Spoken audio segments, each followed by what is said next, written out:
"Get them out of here. We don't serve strays." That's what the men barked when the shivering young recruit stumbled into the diner.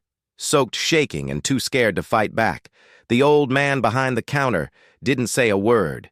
He just wiped his hands, walked over, and wrapped the boy in his own army jacket, medals and all. 2 days later, when the storm cleared, the street outside wasn't filled with customers. It was filled with military convoys, and every coward inside that diner finally learned what loyalty really looks like. If you believe loyalty means standing tall even when you're outnumbered, comment "stand tall" below Frank Dalton's hands didn't shake when he flipped burgers. Despite being 74 years old, they remained as steady as they'd been in the jungles of Vietnam on the sands of Desert Storm, and through countless missions that remained classified decades later. The only evidence of his age came in the deep lines etched around his eyes and the silver white of his military short hair. His diner sat just off Highway 27 in a small Midwestern town that travelers passed through but rarely remembered. Not much to see in Milton Falls. Just a gas station, a small motel, and Frank's place, Sergeant's Grill. A name most locals had forgotten the meaning behind. Frank had owned the diner for 15 years, ever since retiring from a life that had given him more medals than money. The locals respected him well enough, but saw only the quiet old man who served decent food at fair prices. They'd long ago stopped noticing the army photo behind the counter, or the way Frank stood at attention each morning when raising the American flag outside. When the blizzard hit that February evening, it came with little warning. The weatherman had predicted snow, not the howling monster that swept across 3 states, shutting down highways and burying cars in white drifts by 6 p.m. Frank's diner had become an impromptu shelter for a dozen locals who couldn't make it home, and a handful of travelers caught unprepared. "Going to be a long night," muttered Bill Henderson, a regular who owned the hardware store down the street. "Radio says power lines are down all over the county." Frank nodded, serving another round of coffee as the wind rattled the windows. The emergency generator hummed steadily in the back, keeping the lights on and the griddle hot. Frank had always prepared for the worst. Another habit from his military days that never quite left him at precisely 8:17 p.m. The front door burst open with such force that the bell above it nearly tore loose a blast of frigid air, and swirling snow swept in along with a figure so covered in white that it took a moment to recognize it as human. The newcomer stumbled forward, snow falling from his shoulders, revealing a young man barely 20 by the look of him in a soaked army uniform. His face was pale with cold lips, tinged blue eyes, worried with exhaustion and something close to fear. "Please?" he managed through chattering teeth. "My transport skidded off the road. I've been walking for miles." The diner fell silent for a moment before Bill Henderson's voice cut through the quiet. "We don't need your kind here. Get them out of here. We don't serve strays." Several others murmured agreement. Milton Falls wasn't a military town, if anything. It harbored a strange resentment towards servicemen, a legacy of Vietnam-era divisions that had somehow persisted through generations. Probably AWOL, someone suggested. Why else would he be alone in this weather? "No handouts here. Get back out." Another voice called. The young soldier swayed slightly clearly, struggling to remain standing. His eyes darted to the door, then back to the hostile faces before him. He seemed too frozen, too exhausted to defend himself, before anyone could move to push him back into the storm. Frank stepped out from behind the counter. His movements were unhurried but deliberate. As he crossed the room without a word, he removed his old army jacket, faded olive green, with patches from units few civilians would recognize, and placed it gently around the young man's shoulders. "Sit warm up," Frank said, his voice quiet, but carrying the unmistakable tone of command. The room fell silent. The young soldier, Vamos, Private Mason Lee according to the name tape on his uniform, straightened instinctively at the sound of that voice. "Yes, sir," he replied automatically, following Frank toward the counter. By morning, the storm had settled into a steady, heavy snowfall that showed no signs of abating. Roads remained impassable. Power was out across the county, and Frank's generator continued its steady hum. Most of the overnight guests had claimed corners of booths or chairs pushed together, wrapped in spare blankets. Frank kept stored for emergencies.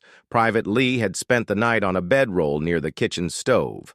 The warmest spot in the diner, Frank had given him dry clothes. Civilian wear too large but serviceable. The young soldier now sat at the counter, in hands wrapped around a mug of hot coffee, as Frank worked the griddle.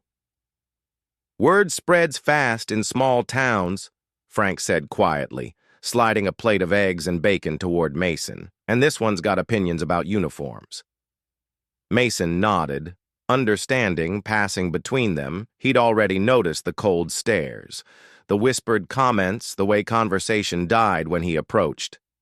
"I can move on once the road's clear," he offered. "Don't want to cause trouble for you." Frank just shook his head and continued cooking. By noon, rumors were swirling through Milton Falls faster than the snowdrifts piling against buildings. Phone trees buzzed with news that old man Dalton, sheltering some stray soldier and probably a deserter, and always knew that old-timer wasn't right in the head. The diner's phone rang continuously until Frank unplugged it. The few customers who braved the weather to pick up food took one look at Mason, and several walked out without ordering. "You're bad for business, son," Frank remarked without rancor, watching another potential customer turn away at the sight of Mason organizing supplies, "but I've never been much of a businessman anyway." Mason swallowed hard. "I should go where?" Frank asked simply into that. He gestured toward the window where visibility remained near zero. "Not happening at 2 p.m. Milton Falls, one police officer, Deputy Wilson, trudged through the snow to the diner's door. He stamped his boots clean and removed his hat as he entered, nodding curtly to Frank. "Got some complaints, Frank," he said, eyes flickering to Mason. "People saying you're harboring a suspicious individual." "Harboring?" Frank repeated the word, hanging in the air. "Like he's a fugitive." "Well, is he?" Wilson asked bluntly. Mason started to speak, but Frank raised a hand slightly, a gesture so subtle yet authoritative that the young soldier fell silent immediately. "Private Lee's transport slid off the highway during the storm," Frank explained calmly. "He's waiting for road clearance in his unit to locate him, standard procedure during weather emergencies." Wilson seemed unconvinced. "I'll need to see some identification." Mason produced his military ID without hesitation. The deputy examined it closely, as if expecting a forgery, before reluctantly handing it back. "Still, there's been complaints," Wilson persisted. "Health inspector mentioned you might be violating capacity regulations, having someone sleeping in a food preparation area." Frank's expression didn't change, but something cold entered his eyes. "Todd." "Wilson. Your father ate in this diner every Tuesday for 20 years. Would he approve of you trying to force a soldier into a blizzard over capacity regulations?" Wilson had the grace to look uncomfortable. "Just doing my job. Frank, I'll note that the situation is temporary due to weather emergency." He paused at the door. "But people are talking. Might be bad for business after he left." Mason's guilt was palpable. "I'm causing you nothing but trouble." Frank continued, wiping down the counter. "Trouble's been here long before you arrived.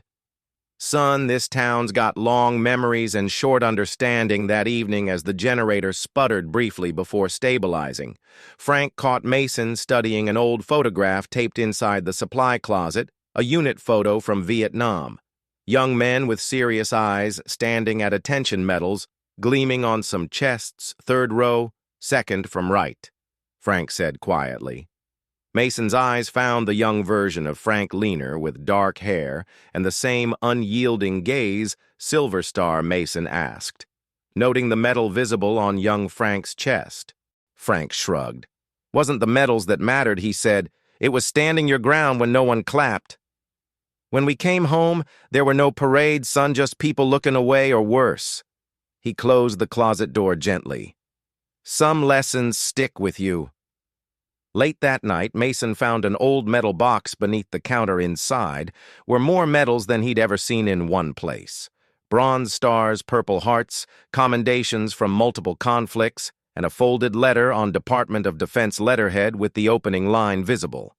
It is with profound gratitude that we acknowledge the extraordinary service of Sergeant Major Franklin Dalton. When Mason looked up, Frank was watching him from the doorway. "You don't leave family behind." Frank said simply, "Get some sleep, Private Storm's not over yet." VP, and if you believe loyalty is built in silence, not an applause comment stand tall below the blizzard's fury, finally began to subside on the third morning. Weak sunlight pierced the clouds, reflecting blindingly off snow-covered surfaces. The road remained impassable to regular vehicles, but plows could be heard in the distance working their way toward the highway Mason had spent the previous day helping Frank maintain the diner, clearing the walkway, checking the generator's fuel levels, and serving the few customers who ventured in. Most left quickly upon seeing Mason. Despite Frank's silent, challenging stare by evening, the diner sat empty. Except for the two of them, Frank had just locked the front door when his emergency radio crackled to life. Mason watched as the old man listened intently to the broadcast, his face revealing nothing. "Road should be clear enough by morning," Frank announced, switching off the radio. "Your unit will be able to reach you." Mason nodded relief and unexpected regret mingling in his expression. "Thank you, sir, for everything." Frank merely grunted and continued his closing routine at precisely 600 the next morning. They were awakened by an unusual sound. Not snowplows or wind, but the distinct rumble of heavy vehicles. Frank was on his feet, instantly moving with the alertness of a man decades younger. "Those aren't civilian engines," he said, peering through the frost-edged windows. Mason joined him, eyes widening at the sight.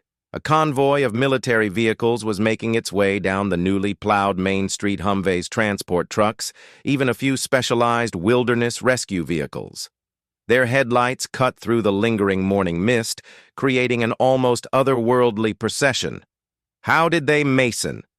began before falling silent as understanding dawned. "You called them Frank," shook his head. "Didn't have to." The convoy came to a stop outside the diner. Curious townspeople emerged from nearby buildings, watching in bewilderment as uniformed soldiers began to deploy with practiced efficiency. A tall figure emerged from a black SUV. A full colonel in dress uniform, his chest adorned with rows of ribbons and medals. He surveyed the area briefly before marching directly toward the diner.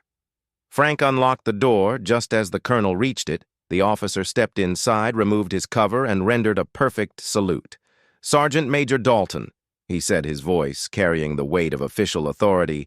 "Colonel James Harrington, 10th Mountain Division." Frank returned the salute crisply. "Been a long time since anyone's called me that, Colonel, not in the circles that matter, sir." Harrington turned to Mason, who had automatically snapped to attention at ease privately. "Your battalion commander sends his regards and his thanks." By now, a small crowd had gathered outside. More townspeople arrived by the minute, drawn by the unprecedented military presence. Several pressed their faces against the diner's windows, trying to understand what was happening. Deputy Wilson pushed his way in, looking thoroughly overwhelmed by the military presence overtaking his small town. "What's going on here?" he demanded, trying to maintain some semblance of authority. Colonel Harrington turned, his expression cooling. "Official military business, Deputy. We're recovering our personnel and ensuring the welfare of a national asset. National asset." Wilson repeated, baffled. "Sergeant Major Franklin Dalton." The colonel clarified, the man who led the Anbar Province rescue operation in 2003, the man who carried half his unit through 3 miles of enemy territory in '68, the man awarded the Distinguished Service Cross personally by 2 different presidents. His voice hardened the man.